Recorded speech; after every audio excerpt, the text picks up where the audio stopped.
About Dinosaurs Podcast. My name is Diana Pomeroy. I'm a dinosaur enthusiast or dinophile, and in this podcast, I recount some of my favorite dinocentric memories, and I wax poetic about everything dinosaur.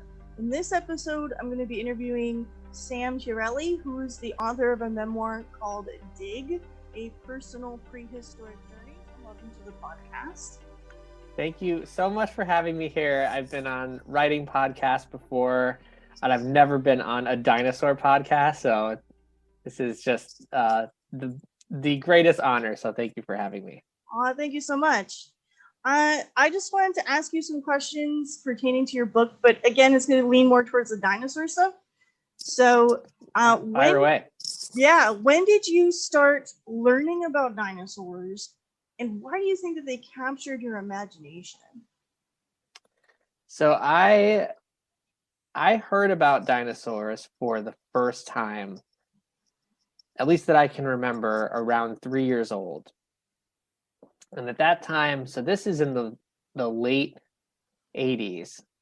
So at that time, there was a lot of VHS releases for kids. There was a lot of cable networks looking for dinosaur programming, and there was a lot of science happening at the time that was just hitting the public.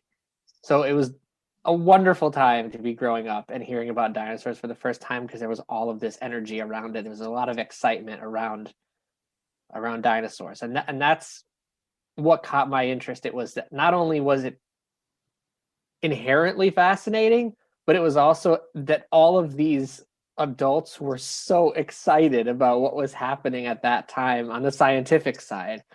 So it was a perfect storm, and it's difficult now for people to look back and understand what it was like.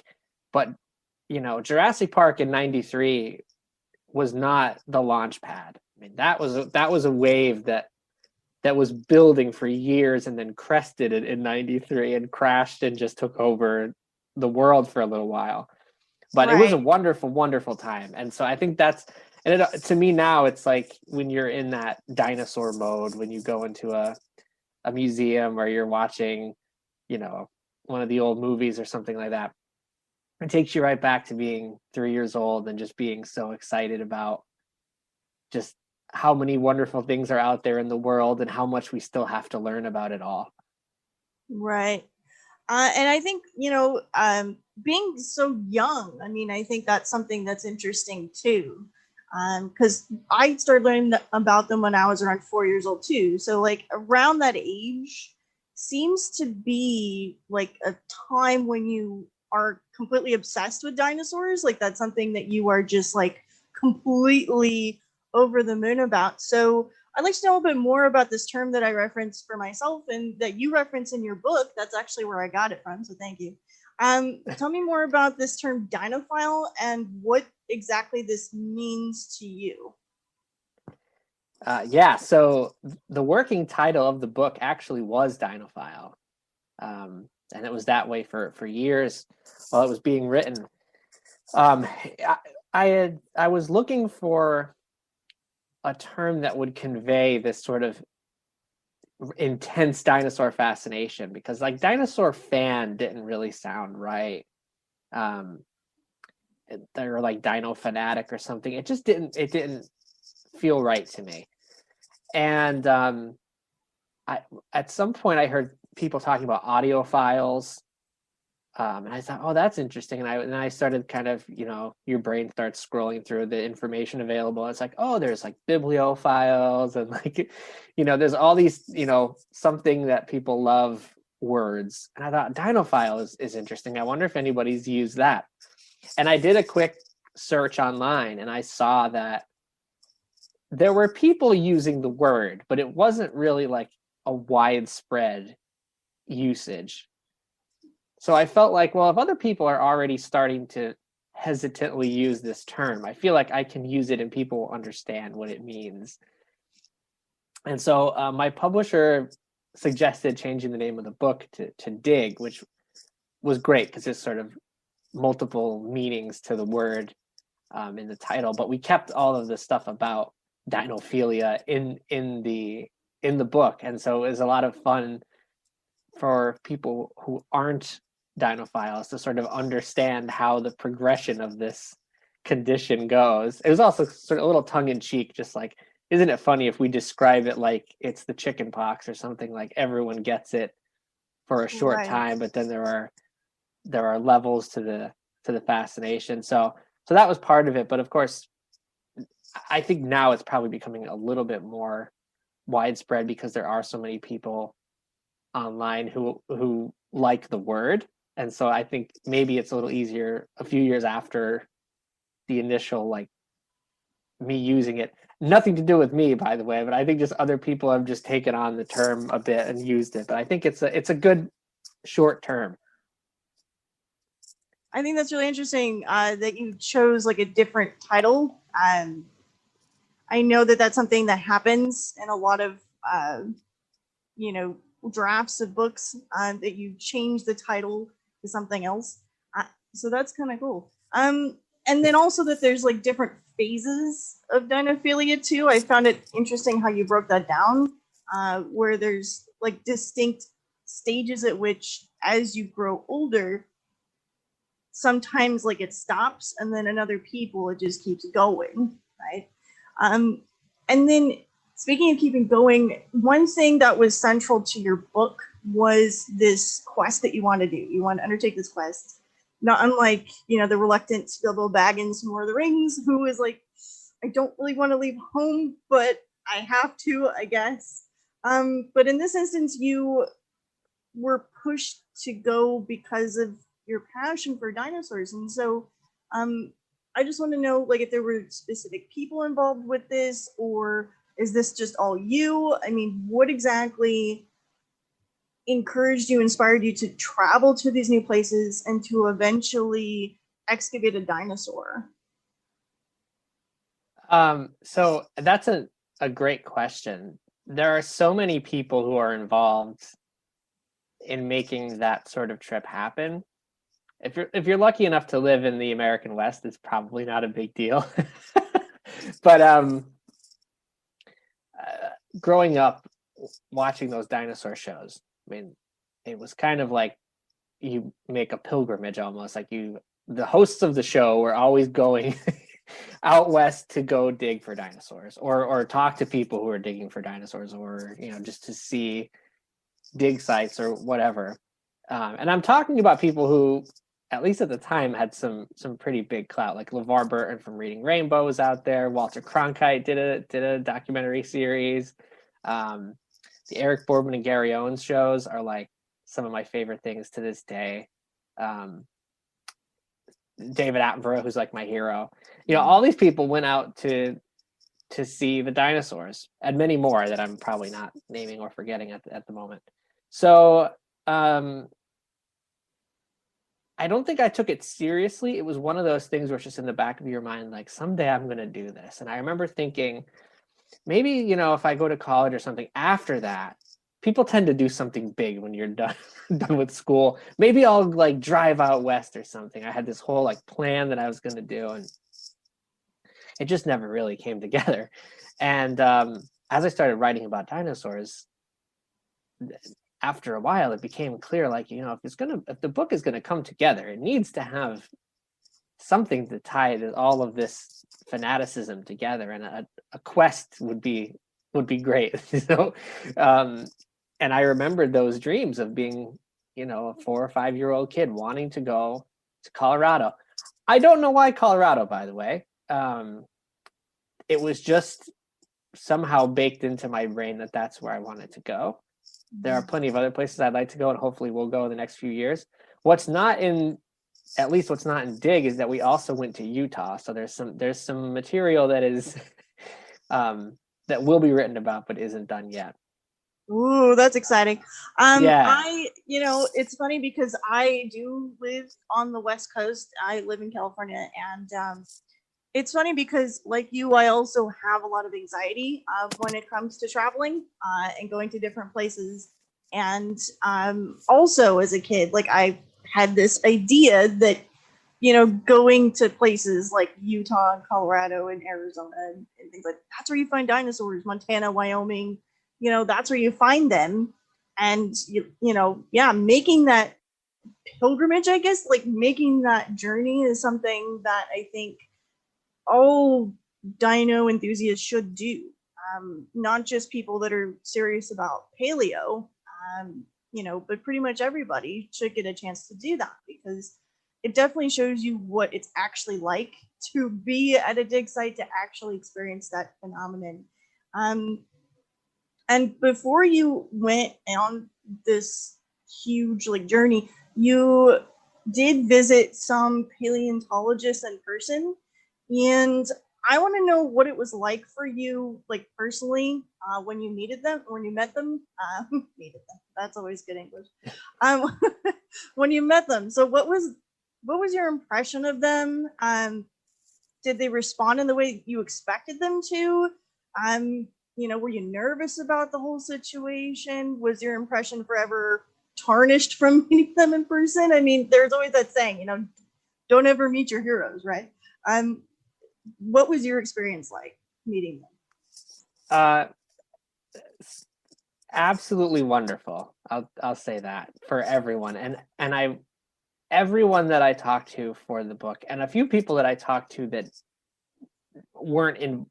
didn't end up being involved, but that I spoke to, everyone was so gracious, unbelievably gracious, and that is a sign of hope for the world. I just did not expect people to be so nice to some no-name guy who just wants to talk to them about dinosaurs. I found that to be just incredible. There were certain people in the book that I talked to that I grew up on watching on TV. Karen Chin is one of those people. I had the most fascinating conversation with her. I didn't want it to end. I mean, it was so interesting. Paul Sereno, another, just couldn't believe that I was sitting down and talking to him. It's so bizarre. Dino Don Lessum is another one who, I remember him walking in the Badlands talking about T-Rex on Nova, in the probably 91 or something like that, and then just to be hanging out with him.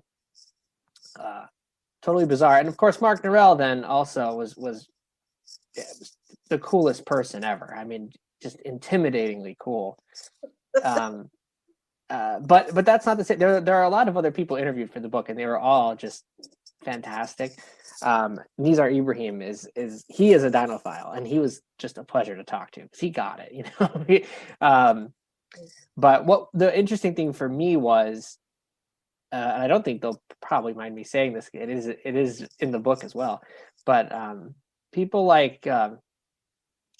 Norell and Dr. Sereno are not super dinosaur heads. I mean, they know everything there is to know. They're interested in it. They're excited about it from a scientific standpoint, but they are not going home and pulling up dinosaur bed sheets. I mean, that's just not their style. And I'm fine with that. I think that's, that objectivity is probably good for their career. It didn't make me nervous, but it kind of made me super self-conscious because, especially as an adult, if I was a 10-year-old kid, it'd be different. But as an adult, you don't want to be uncool, especially around people like that. So I was, I got really quiet. It was funny, going back and listening to the interviews, and it's just this. I know how excited I am just hearing this stuff, and then I'll just get and that's all I say, in certain parts, because I'm just so excited. I don't want to be glowing and effervescent with excitement about things, because it's not cool with these guys. So it was that. Yeah, but meeting these people was fantastic, and I hope that comes across in the book, because it was wonderful. It really does. And I think that's funny that you mentioned that, because I went to my first Society of Vertebrate Paleontology meeting, SVP meeting, over almost 2 decades ago now. Sit here and say that. And I was in a similar boat. I was very nervous and yet very excited, because here I am, someone that's been obsessed with dinosaurs my whole life, and I'm I get to meet people. And it's funny because I was very, very nervous when I was defending my master's thesis, through a poster presentation a few years ago, and Paul Sereno came by, and I was shaking. I was scared because honestly, here's someone that has so much experience, that's so world renowned. And when he reached out and shook my hand, I was gonna pass out. I felt like I was gonna pass out. And I'm like, I have to be professional. I'm in a meeting with other professionals, and honestly, I'm telling you right now, even from the standpoint of someone in a degree in geology, I can tell you right now that I still get that way, and I think that's good to have that kind of level of excitement. And toning it down is one thing, but I think at the same time, holding on to that, I think is so important, because it's part of what inspires you to keep going, I think. And I think that's something that you have to keep in mind for sure. So I totally get why you did that, because it's hard. It's hard not to gush about stuff and then fear that you're embarrassing yourself. But at the same time, it's kind of like putting yourself out there. I don't think there's any harm in that. And I do find it interesting how you went about doing it. And I think it's cool that they just ask people. Yeah, just talk to me. I was amazed that worked, And I remember talking to Jason Poole was great to talk to at the Academy of Natural Sciences. And I remember I actually went there a few different times. It's not too far from me in Pennsylvania. That's in Philadelphia. So I went there a few times, and one of the times was the Hadrosaurus visit to go see the original fossil discovery in their collections. And this is not in the book, but when I came down the stairs, Ted Deschler was in the lobby with these fossil ferns, and he was just handing them out to children who were walking by. And he had these magnifying visor on, and he was looking for fossil fish in this shale. And he wasn't finding anything, but he was, the scraps he was just giving out to people. So I didn't even really think. I just walked over and I was like, Dr. Deschler, it's such a great time to meet. And he was looking like, who are you? Who knows my name? Why are you so excited to meet me? And so that kind of thing is pretty funny. I probably make them more nervous than they make me, because I'm just so, it's like meeting John Lennon or something, right? It's so amazing. So yeah. Or like Elton John, like meeting somebody so famous, and you're just, at least to you, right, in your own mind, folks are famous, and then in reality they're like, who are you? Why are you doing this? And you're just, that's and funny. It was, the other thing that was wild too was that we were able to get such great blurbs for the book. So Steve Bersati wrote some really nice things. Jack Horner. I mean, the fact that these people even know who I am is just completely mind blowing. So I'm indebted to everyone who helped out, either directly in the text or just commenting about the book afterwards. As it's still surreal to me. It doesn't feel like it actually happened. Yeah, that is really awesome. So how exactly do you think, what do you think is the best way for people in this day and age to learn about dinosaurs? Is it from books? Is it from YouTube videos or TV series, or maybe just from the movies? I know that Jurassic World is becoming popular again. I think Jurassic World Dominion is coming out either this or next year. I'm not sure when, because pandemic. Museums, I know that unfortunately, again, museums are closed right now. But how exactly would you encourage maybe a young dinophile, or maybe an older dinophile, someone that's interested in this stuff and, maybe is a little bit shy about going and putting themselves out there? How do you think they're going to learn about dinosaurs? How would you get into that? Yeah, it's a great question. So for me, I think that first of all, there's, like you said, there are a lot of tools out there. So use what you feel excited about. If you're the person who's like, I really just want to read There are so many great books out there that all of us will never have enough time collectively to read them all. So that's great. My suggestion would be use all of the tools that you have at your disposal.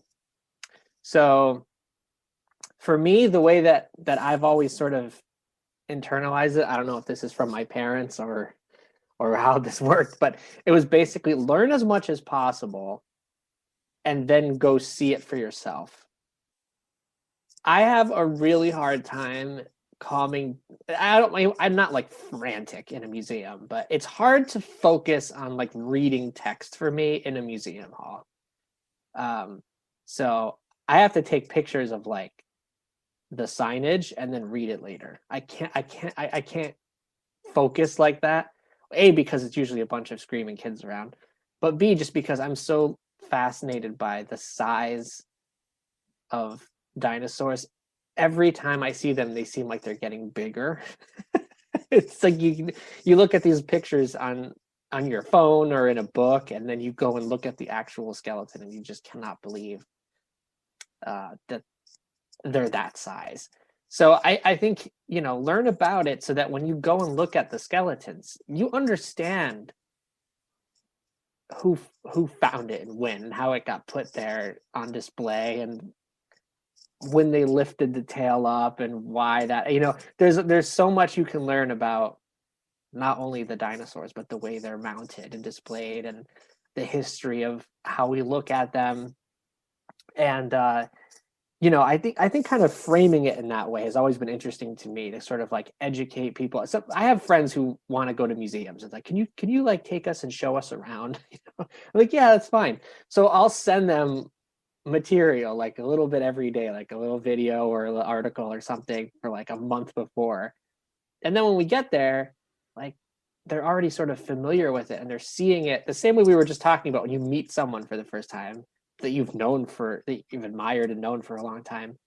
It's exciting. And it's the same way when yeah, that's an Allosaurus behind you, right?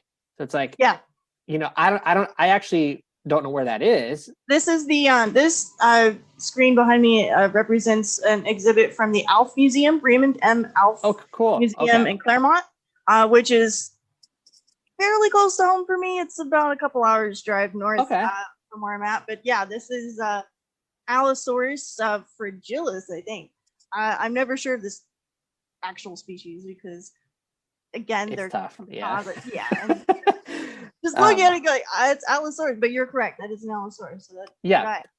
So when you know that, and you come to the specimen with all of this information, you have such a deeper appreciation for it. Not just, it's a big animal, or it's really scary, but you have a deeper appreciation for what that animal did and how it's affected our species so long after it was here. So I think it's a great way to learn. It's a fun way to learn. And the other thing is, just because you've seen a museum doesn't mean you've seen all the museums. It's always interesting to see.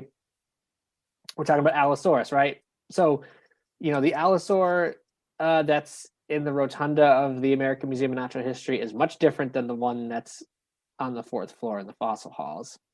And that's very different from the one that's mounted now in the Smithsonian, which is like almost like a nesting pose, right? So it's like you can go to different museums. I have a group of friends that do this. We go around and we visit different natural history museums, and you get to see so many different kinds of specimens and different animals in different museums. So it's a great pastime whether you're a kid or you have a family and you want to show them things, or if you're just like a young adult and you are looking for something to do with your friends, like start a group and go do cool things. It's fun.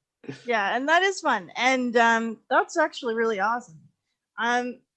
There are a few like meetup groups and stuff in LA, I think, where they do those kinds of things.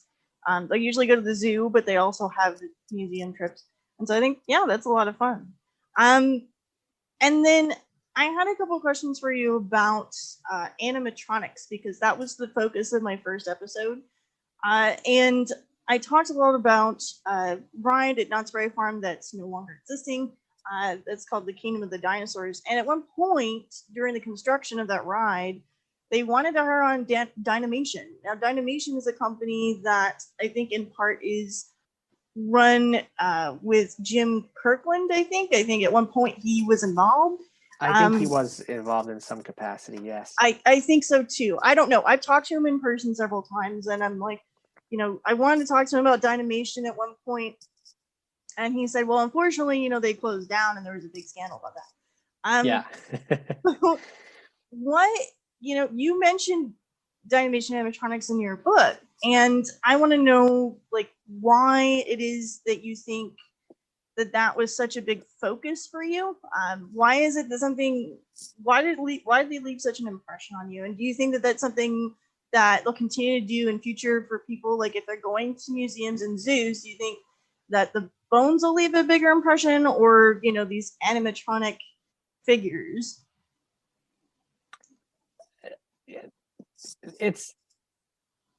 I think the animatronics are the difference between they're kind of bridging the difference between going to the zoo and going to the museum. So there's benefits to both, right? If you go to the museum and you walk up to like a bear diorama, that's a powerful experience because you can't get that close to a bear at the zoo, or at least you shouldn't. So, but again, at the zoo, it's a living animal. So you get a whole different sense of it in terms of how it moves, and you can kind of, living animals, you can look them in the eye and they can look at you, and there's something there. So the animatronics, while they're not living, I think they sort of were bridging that gap between here is a very static skeleton. Again, we have to remember at that time there weren't a lot of dynamic skeletal mounts either. They were very stately, standing there, and almost all the signals in the museum were telling you this is an old, obsolete, extinct thing. And then Dynamation and Kokoro come along and are like, here are these multicolored, some of them life-size moving animals, and it was very, very exciting. And again, all those documentaries I was watching all had animatronic dinosaurs in them, so it was kind of like this thing, where you're like, oh, I want to see that. I'm really excited about it. And actually, I saw I live in Scranton, PA, which is famous for The Office, most notably, and very little else. So we have a very small museum here, the Art Museum. They do a little bit of everything. They have art, they have some natural history stuff, they have a couple of dinosaur casts. So the first dinosaurs I remember really seeing were these animatronic dinosaurs at the Everhart, and I was 4. So it was a very powerful experience, and Dynamation was touring pretty heavily at that time in the really early 90s. So they came back a year or two later with a Sea Monsters exhibit, and then they came back in 95 with an even larger exhibit. And in Dig, I sort of talk about the difference between seeing the head of the T-Rex and seeing the whole thing. And that was just such a profound experience, even though, I probably like skeletal mounts more because they feel more authentic to me, especially for kids. It's so fun to see dinosaurs that move and that roar and that you can, sort of watch. I mean, some of those dinosaurs were hilarious too. I mean, the Utah Raptor was just like ripping things apart. At least it was just so gory and disgusting. In that one. It was so fun. And some of this stuff is still, I was thinking about Dynamation. I think they were quite affiliated with what is now the Dinosaur Journey Museum in Fruita, Colorado. And so some of that stuff is still there. And so one of the great parts about Dig was this unexpected reuniting with the T-Rex head that I don't know if it's the same one. It's probably not the exact same one, but it's the same model that I saw in 1991, and I was going to look at it in 2015. So I was like, oh, that's a really amazing That's really to see cool. this again. Yeah, to look in Yeah. the eyes of this thing that scared the daylights out of me. And there it is again, it's really cool. Yeah. So I have a question for you. Tell me something interesting about your background that most people wouldn't know about you based on your book. So tell us a little bit more about yourself and how it is that you wound up on this situation to begin with. Yeah, like outside of dinosaurs, like just different. Yeah, just like things. Yeah. So I think there have been two like great passions in my life. There's a lot of them, honestly. I think everything is fascinating. That's one of my problems. So it's hard to really not get excited about things. But the two great passions, one of them has been dinosaurs, and the other one is music. And they both kicked in around 3 years old. So I've been, in a way, kind of lazy because I really haven't reinvented too much since then. But yeah, I'm a musician, and I spent some time in a band, which is why I didn't head out west right after college, because I was busy doing that. And I'm still playing. I play guitar. I majored in English as an undergrad and did writing in graduate school, but I also was a minor in music and in history. So I love learning about everything. Everything is deeply fascinating. So yeah, I think we're just so fortunate to have at our disposal so much information and such a gateway into so many different things. You can go down the YouTube rabbit holes about, everything in the world. And it's so cool that we can just appreciate that. And sometimes I think we get so stuck in our day-to-day, the chores and the bills and all of our obligations, that we don't think about how amazing it is that we're alive and that we know so much about this amazing world that we share with millions of other species. And 99% of those other species are extinct. So it's really cool too to just know that we've barely scratched the surface of what's out there to be found in the ground, and we still don't know everything that's sharing the world with us today. So I don't know, it makes me kind of happy to think about that, and I hope that other people are taking a moment every now and then to sort of appreciate that. And that's why museums are great. That's why the books are great, and all the other items we were talking about before. Take some time every now and then to just kind of reconnect with everything that we've got. And then I kind of have like a last little thing to ask you. Do you think that, because you have a background in music, you have a background in like arts, it sounds like, and based on your experiences that you had, do you think that those experiences are something that you could definitely walk into a place and say, you know what, based on what I know that I am part of the paleontology community? Would you call yourself would you say that you're in that, or you're just like an enthusiast, you're just enthusiastic about these kinds of things? I definitely would not call myself a paleontologist. Paleontologist for a day, maybe I would say that, but in all seriousness, I would never say that, just because the rigor of that study is way beyond anything that I've done, and I think that's okay. But there's I'm in Pennsylvania. We don't have any sort of meaningful dinosaurs to do out here, but you can be a citizen scientist in all kinds of ways, from weather to bird watching to digging fossils. So there's all sorts of things you can do to get involved. So I wouldn't use that term, but there are other people who probably volunteer regularly that would earn that term if they were there. And if I lived anywhere out west, I would certainly be saying amateur paleontologist. But it would be like, I've played baseball, but it doesn't make me like a professional baseball player. Right? So that's kind of how I feel about it for me personally. Okay. No, that's really cool. So again, thank you so much for all your insight on everything, and for sitting down and having this discussion with me today. where can we find your book? Where can we find more information about you as an author? And again, thanks so much for talking with me today.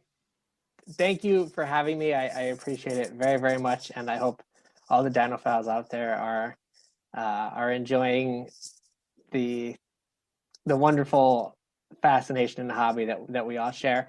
If you want to get in touch with me, my social media handle is @DinophileSam. So that works for Facebook, Twitter, Instagram. And then you can also, I have a very rudimentary website at samthedinosaurman.com. So you can always check that out, and that'll have all the links on there for you. If you want to purchase a copy of Dig, it's available on Amazon. You can also get it from any bookseller, so they should be able to order it if they don't have it in stock. But it is distributed nationally and internationally, so you should be able to pick it up. And if you're having trouble with it, you can always reach out to me, and I'll try to help you get hooked up with a copy.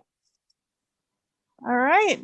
Well, awesome. Thank you so much, Sam, for again hanging out with me today. I appreciate it. And on the next episode of Dreaming About Dinosaurs podcast, we're going to talk about Dinotopia by James Gurney.